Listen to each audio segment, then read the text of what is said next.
News India 27 नव्या पिढीचं नवं माध्यम। नाशिक पश्चिम विधानसभा मतदारसंघातील प्रभाग क्रमांक 29 मधील स्वामी विवेकानंद नगर येथे गेल्या 8 दिवसांपासून पाणी पुरवठाच होत नसल्यामुळे संतप्त झालेल्या परिसरातील महिलांनी शिवसेना जिल्हा प्रमुख सुधाकर बडगुजर यांच्या नेतृत्वाखाली सिडको विभागीय कार्यालयावर हंडा मोर्चा काढून आपला तीव्र निषेध नोंदविला। पाणी पुरवठा विभागाचे कनिष्ठ अभियंता जितेंद्र सिंग चव्हाण यांना निवेदन देण्यात आले। विवेकानंद नगर परिसरात गेल्या 8 दिवसांपासून पाणी नसल्याने नागरिकांना त्यासाठी भटकंती करण्याची वेळ आली आहे। यामुळे अनेकांना सुट्ट्या टाकून पाण्याची व्यवस्था करण्याची वेळ येत आहे। पाण्यामुळे आरोग्याचा प्रश्नही बिकट होत आहे।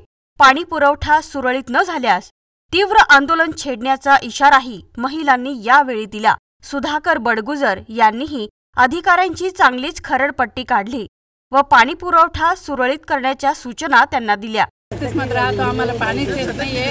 आम्ही 2-3 वेळेस येऊन गेलो इथे महानगरपालिकेत, पण एकदा इथे मनावर घेत नाहीये। दरवेळेस आम्ही कधी म्हणतो आम्ही बंधनकारक नाही, मग पाणी पट्टी घ्यायला बंधनकारक आहे का ते?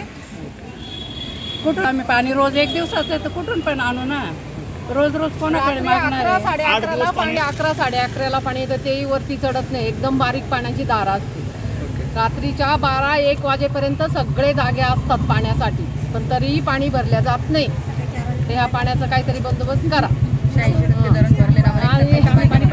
आणि पाणीपट्टी आम्ही भरणार नाही, ते लोक सरळ सांगतात साहेब लोक की आम्ही तुम्हाला पाणी देण्यास बंधनकारक नाहीये।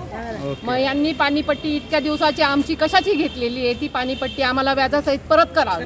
मोर्चात माननीय नगरसेविका सुमनताई सोनवणे, छायाताई देवांग, दीपक दातीर, विष्णू पवार, सचिन राणे, सुनील पाटील, रमेश उघडे, राजू सावंत, राजू कदम, राहुल सोनवणे, गणेश सोनवणे, श्रीपाद जोशी, नवीन जोशी, शिल्पा जोशी, स्विनाती आठवले, प्रणाली काळे, रेणू जोशी, रेणू शर्मा, सुषमा बोडके, नीलम प्रसाद, ज्योती केसावकर, भारती जाधव या असंख्य महिला सहभागी झाल्या होत्या।